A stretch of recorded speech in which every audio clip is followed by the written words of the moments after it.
dragon tattoo? One day, Adventures of Tintin, Zombadings, Patayin si Shokot si Remington, Jack and Jill, at Underworld. Ang pinaratang DVD ay isang bagay na mayroon sa lahat ng bahay. Pero, bakit nga ba tayo bumibili ng mga pirated DVDs? Ayun, kasi mura sa convenient. Kami bumibili ng pirated DVD.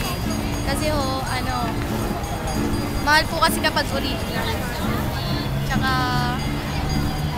mas makakamura.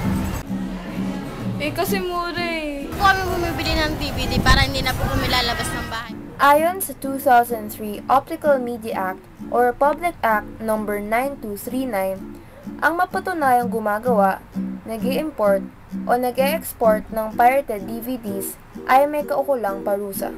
Siyempre, kasi mura. Saka, parang parehas din naman kasi ang original niya. Kaya pag doon na lang kami bumibili sa mura.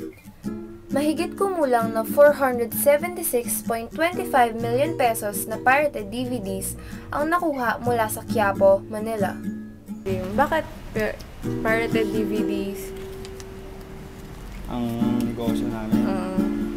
Kasi nakakatulong kami sa mga mahirap. At noong Marso 2005, 1,814 intellectual property cases ang naisampa. 993 doon ay mula sa Manila. Siyempre, yung inahabol nila dyan, kaya nila hinuhuli to, walang tax. At ano naman kaya ang masasabi ng isang taong parte ng industriya ng musika at pelikula na apektado sa pamimirata? One time, nasa mall ako, na-promote ko yung album ko. Kung tama ako, third album ko to. Siguro mga after a while, nakita ako, ay, Mark, pa-autograph naman. Pagtingin ko doon sa CD, iba-iba yung mukha ko. Teka, Hindi ito yung cover yun. Hindi yan original, no?